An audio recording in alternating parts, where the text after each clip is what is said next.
Putain, mes lunettes tombent. Attends, je vais les remettre. Bonjour à toutes et à tous, bienvenue dans cette nouvelle vidéo.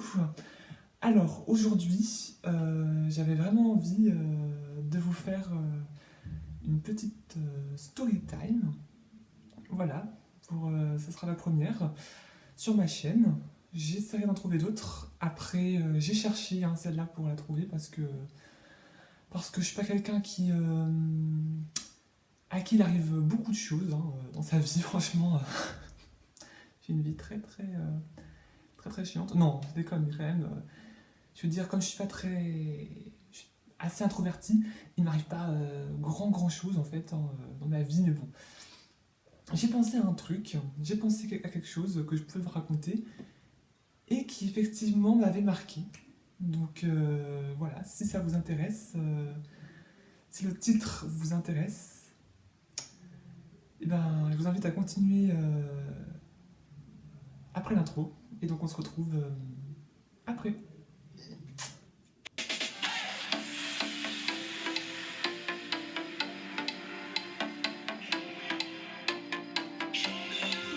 Putain, j'ai chaud. Je vais enlever mon pull avant de commencer, du coup.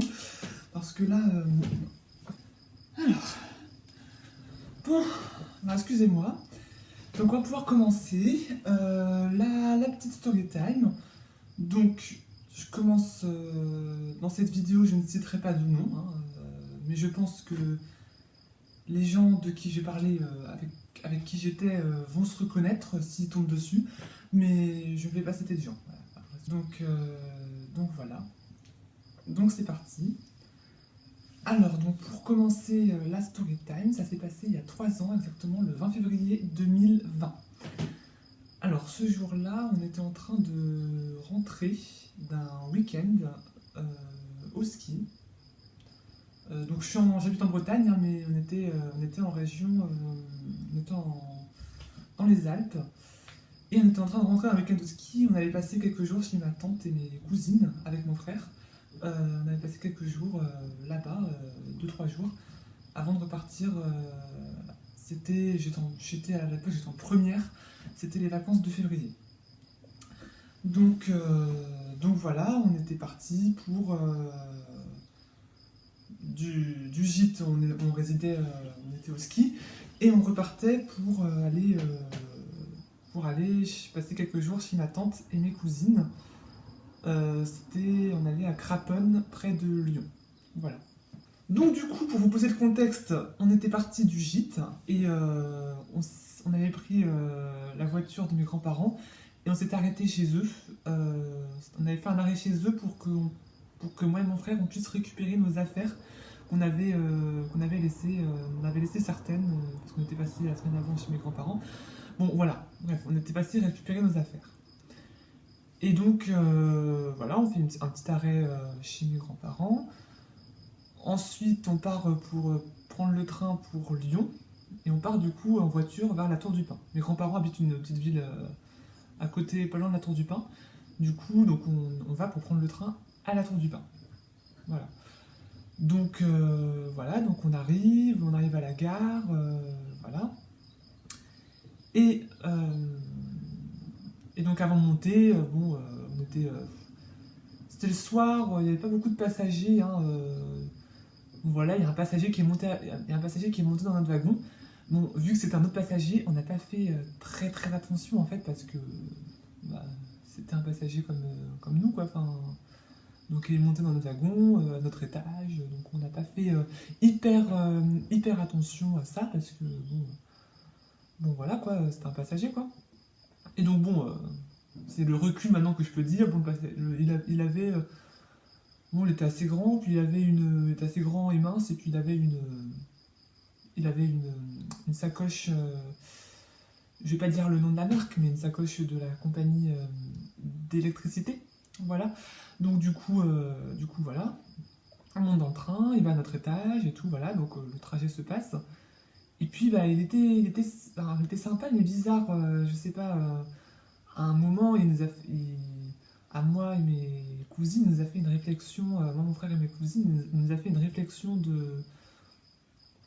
bizarre, on comprenait pas très bien. Parce qu'il y avait aussi ma petite cousine qui était là également, bon. Et puis on comprenait pas très bien, on se disait mais qu'est-ce qui se passe? Il nous fait des petites réflexions, mais en même temps il est gentil, il nous disait ah oui d'accord, il était sympa, enfin, il était bizarre quand même, bon, voilà, mais bon, il était sympa quand même. Et ma tante, elle est très, comment, ma tante, elle est très très sociable, donc ça la dérange pas, elle rencontre plein de gens comme ça. Ma tante est beaucoup du genre à rencontrer des gens comme ça, à parler comme ça aux gens des guichets, des trucs comme ça qu'elle connaît même pas, mais voilà, à parler de quelque chose. Et donc bon, du coup comme il était sympa, mais il était bizarre mais sympa, du coup on a sympathisé un peu avec lui. Enfin, je veux dire, bon, moi comme je suis très introverti, je suis resté un peu à l'écart, mais enfin, je veux dire, voilà, ma tante a surtout sympathisé, elle a dit ce qu'on faisait, ouais, on rentre du ski, on rentre chez nous, là, voilà, en famille, quelques jours, voilà, bon, voilà. Et donc, on descend du train, et là, donc on avait donc 2 lignes de métro à prendre. Donc, on descendait du train, je sais plus si c'était à Pardieu ou à Perrache, je sais plus, mais en tout cas, on avait 2 lignes de métro, bon, si vous connaissez Lyon, jusqu'à Gorge de Loup. Et ensuite, depuis Gorge de Loup, on avait le bus à prendre jusqu'à Craponne, pas loin de l'appart. Et donc, on prend le métro, mais là, on se rend compte que le mec, il nous suit.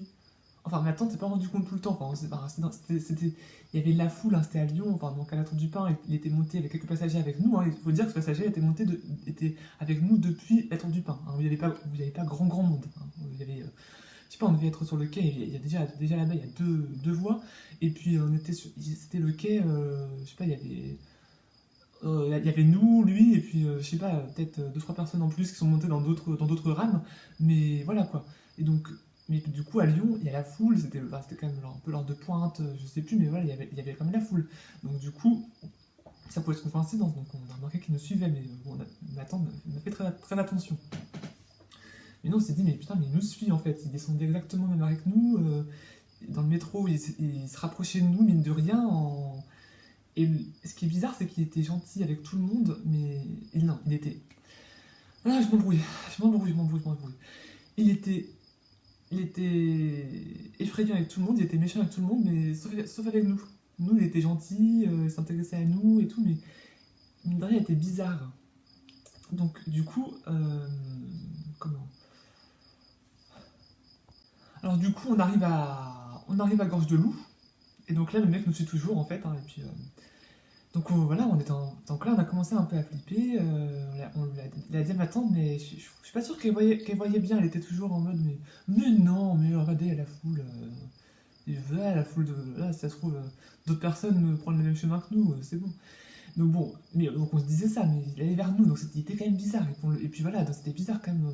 Et puis du coup, enfin, entre guillemets, hein, il nous connaissait entre guillemets depuis la montée à la Tour du Pin, quoi. Il y avait pas grand monde. Du coup voilà. Et, et donc, arrivé à Gorge de Loup, je sais pas ce qu'il fout, mais donc on attend que le bus s'arrête, le bus arrive, on attend que le bus s'arrête pour pouvoir monter avec tout le monde.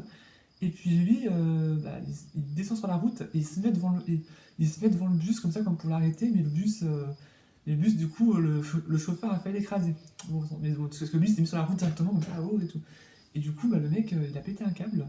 Voilà, il a pété un câble, il a fait. Ah c'était- Ça, c'était. Ouf, c'était. Oh my god. Et donc, le mec a pété un câble, comment dire, il a frappé sur la vitre du bus, il a fait mais ça va pas, non, t'as fait m'écraser, je sais pas quoi. En bref. Et du coup, enfin, c'est un peu ça qui nous a sauvés parce que le chauffeur a dû appeler la police en fait. Et donc, c'est comme ça qu'il s'est fait arrêter quelques arrêts plus tard. Donc, dans le bus, voilà, il était aussi près de nous, il nous posait des questions, mais il était chiant avec tout le monde sauf avec nous. On était les seules personnes avec qui il était gentil. Et donc, voilà. Et quelques stations plus tard, c'était, je crois, 2 stations avant la nôtre, avant celle où on devait s'arrêter. Il y a la police qui rentre et il fait monsieur à pied pour motif de contrôle et tout. Bon, voilà, ils l'ont arrêté et puis ils l'ont maîtrisé. Bon, voilà, mais Et c'est après coup que ma tante a réalisé en fait. On lui a dit, mais en fait, il me suivait et tout, t'as remarqué. Et elle fait, ah mais oui, vous avez raison, c'est vrai. Et donc du coup, pardon. Excusez-moi, c'est mon téléphone. Ouais, je disais, voilà, elle disait, ouais, oui, c'est. Oh my god. Donc, si, voilà, s'il n'avait pas fait ça, parce qu'il nous suivait, mais discrètement, parce que c'était dans la foule en fait, il nous suivait, mais dans la foule. Il nous suivait de manière discrète, je veux dire, dans la foule. Personne ne voyait qu'il nous suivait, il était en train de nous suivre dans le métro, il nous suivait, mais personne ne le savait qu'il nous suivait, je veux dire, il était pas. Il était bizarre, mais en plus, quoi, c'était voilà, comme un mec un peu bizarre, des fois, bon, voilà. Voilà, mais personne ne savait qu'il nous suivait, nous. Et même, je pense, voilà, c'est. Et le chauffeur a appelé la police parce que. Et le chauffeur a appelé la police parce qu'il avait défoncé sa. Il avait frappé sur son bus comme un fou, mais pas parce qu'il nous suivait. Enfin, je crois que personne savait qu'il nous suivait, le mec. Enfin, à la fin, si peut-être certaines personnes, mais.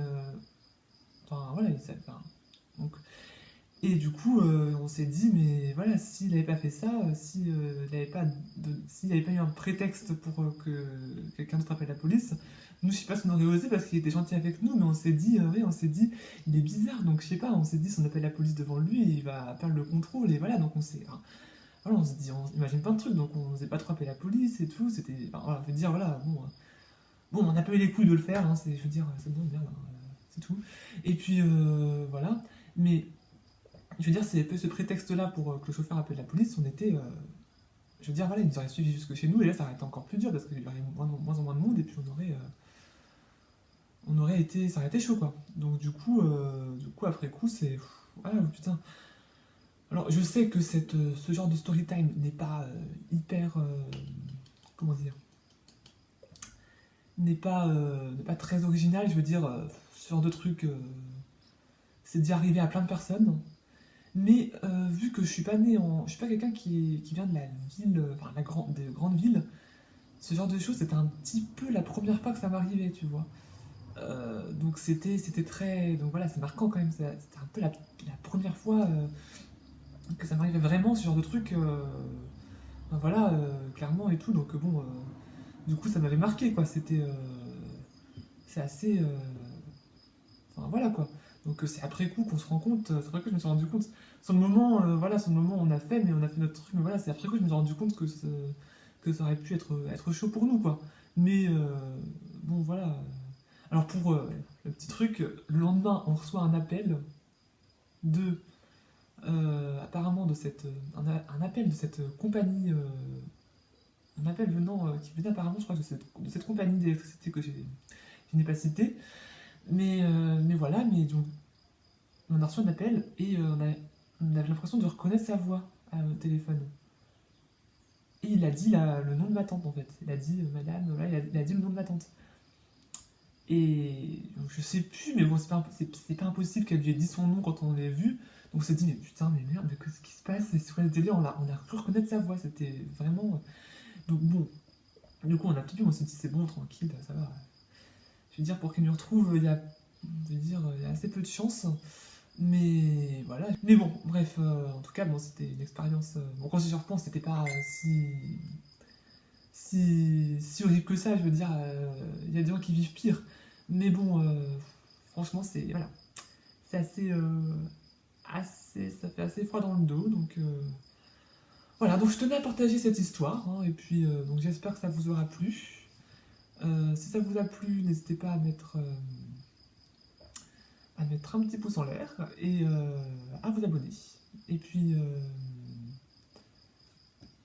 Et donc, moi, je vous retrouve très bientôt dans une prochaine vidéo où je vais essayer de vous faire une petite séance de sport que je fais moi, une séance de sport type que je fais moi pour me maintenir en forme et que vous pouvez donc reproduire vous-même. Donc, je vais essayer de faire que je pioche comme ça un peu partout des exercices que j'apprends, soit en cours, soit comme ça sur internet, et puis je les mettrai bout à bout et je ferai ma séance de sport. Donc voilà, je vous la présenterai, et puis voilà. Donc sur ce, je vous dis à très bientôt, je vous fais de gros bisous et salut, au revoir.